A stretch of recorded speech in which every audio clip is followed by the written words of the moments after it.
कविता गात होते की ऋतुवेदनांचे पुन्हा माडले मी, पुन्हा दुःख हिरवेचं कवटाळले मी, कराया दूर अंधार इतला, खुशीने स्वतःचे घर जाळले मी. येताना उत्तर घेऊन आलो होतो, जाताना प्रश्न देऊन जाईल, प्रश्नांना कारणे लिहून जाईल, कारणांना उदाहरणे बनवून जाईल, उदाहरणांना कोडे बनवून जाईल, जाताने मुक्याने जाणार नाही या पसाराला शाप देऊन जाईल. आणि तोच शेतकऱ्यांचा पसारा तुमच्या समोर मांडण्यासाठी मी उभा आहे. नमस्कार, मी मनीष सुधाकर ठाकरे.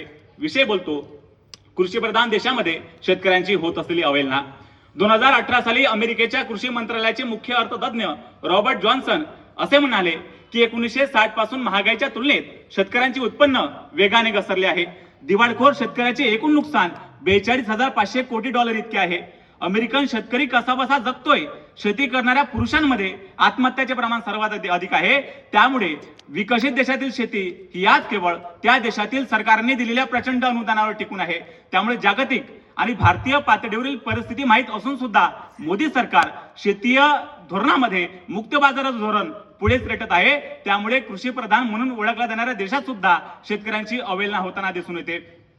एकीकडे राष्ट्रसंत तुकडोजी महाराज शेतकऱ्यांच्या कष्टाचे वर्णन करताना म्हणतात की पेरणी केली पोटासाठी, घाम गाडीला जगासाठी, कापणी केली कष्टाने, धन्य भरले घरात आणे. तर दुसरीकडे जर उठवलाच एखाद्या पत्रकाराने आवाज तर भरदिवसा मारली जाते त्याला गोळी. प्रश्न उठवला एखाद्या पक्षावर तर फिरवला जातो त्याच्या घरावरून नांगर. जर विरोध केला एखाद्या गटाचा तर लावली जाते त्याच्यावर ईडी चौकशी. जर शेतकऱ्यांनी केले विरोध तर फेकले जाते अश्रुबॉम्ब त्यांच्यावर, लावले जाते भरदिवसा रस्त्यावर बॅरिकेड्स, ठोकले जाते जागोजागी खिळे. जर बँकेच्या कर्जाची रक्कम नाही भरली तर पाठवला जातो त्यांच्या घरी बँकेचा नोटीस आणि बोलावलं जातं त्यांना थेट कोर्टात. अरे भारतातले चित्ते संपले म्हणून तुम्ही ते दुसऱ्या देशातून बोलावता, पण जर भारतातला शेतकरी संपला तर तोही तुम्ही दुसऱ्या देशातून बोलवाल का, असा प्रश्न आपल्या समोर पडतो. एकीकडे शेतकऱ्यांना सिलिंगचा कायदा लावून त्यांच्याकडच्या अतिरिक्त जमिनी सरकारने काढून घेतल्या, पण आज इशीशेटच्या नावावर हजारो एकर जमिनी उद्योगपतींच्या घशात घालण्यासाठी सरकारच दलाली करत असतात. पण तेच शेतकऱ्यांच्या कर्जमाफीला ठाम नकार देणारे सरकार बँकांचे लाखो कोटी रुपये कर्ज थकवणाऱ्या उद्योगपतींकडून ते वसूल करण्यासाठी ठोस भूमिका घेताना दिसत नाही. पण तेच शेतकऱ्यांच्या कर्जमाफीला ठाम नकार देणारे सरकार जर म्हटलं तर उद्या चालून ज्या वेळेस एखादा जज म्हणायला लागतो की लाखो रुपये कर्ज थकवणाऱ्या शेतकऱ्यांकडून म्हणजे उद्योगपत्यांकडून ते वसूल करा, तेव्हा त्या जजची बदली करण्याचा आदेश हे सरकार देते. तेव्हा अशाही घटनात शेतकऱ्यांची अवहेलना झालेली मला दिसून येते. एक यालाच उत्तर देताना माझा विदर्भातील कवी म्हणतो की रंधा मधुर ज्यांच्या शरीरास घाम येतो, भेटावयास येशू अल्ला निराम येतो. अरे त्यांना कशी कळणार संवेदना बळीची, उलटी मधून ज्यांच्या काजू बदाम येतो, उलटी मधून ज्यांच्या काजू बदाम येतो. राष्ट्रसंत तुकडोजी महाराज म्हणतात, शेतकऱ्यांनो काम करानो समाज शिक्षण घेऊ चला, निरक्षराला साक्षर करूनी देशाचं कल्याण करू, सौंदर्याने नटू खेळी उत्तम राहणी सेवू चला, शेतकऱ्यांनो काम करानो समाज शिक्षण घेऊ चला. एकीकडे तुकडोजी महाराज म्हणतात शेतकऱ्यांना शिक्षण द्या, मग नालंदा तक्षशिला यासारख्या विद्यापीठांचा जगभरात डंका न मिरवता त्यातून IIT, NIT, एम्स यासारख्या शिक्षण संस्था उभं करण्याचं काम भारत देशाने केलं.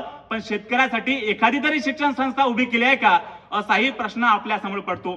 2015 मध्ये सादर केलेल्या शांताकुमार समितीच्या अहवालानुसार कृषी उत्पन्न बाजार समितीच्या मंडीत सरकारने खरेदी केलेल्या उत्पन्नाचा लाभ देशातील फक्त 6% शेतकऱ्यांना मिळत आहे.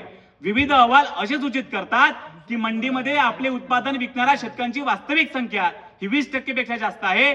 फार तर ती 35% पर्यंत असू शकते. म्हणजे पंतप्रधानाच्या भाषेत सांगायचं झालं तर 60 ते 70% शेतकरी हा आधीपासून मुक्त बाजारात आहे. कोणत्याही व्यापाराला स्वतःचा माल विकण्यासाठी स्वतंत्र आहे.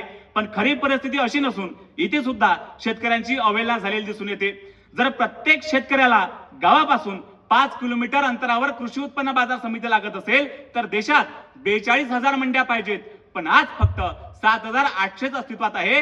म्हणजे विचार करा, देशात फक्त 20% शेतकरी आपला माल कृषी उत्पन्न बाजार समितीच्या मंडीत विकतात, पण बाकी 80% शेतकऱ्यांचं काय, असाही प्रश्न आपल्या समोर पडतो. तेव्हा इथेही कृषी प्रधान म्हणून ओळखल्या जाणाऱ्या देशात शेतकऱ्यांची अवहेलना झालेली दिसून येते. शेवटी विचारपीठाची रजा घेताना वसीम बरेवली यांच्या शब्दात इतकंच की उसूल पे आज आए तो टकराना जरुरी है, अगर जिंदा हो तो जिंदा नजर आना जरुरी है, तोच जिवंत बना. कृषी शेतकऱ्यांना समृद्ध करण्यात असावा इतकाच आशावाद. मनपूर्वक धन्यवाद.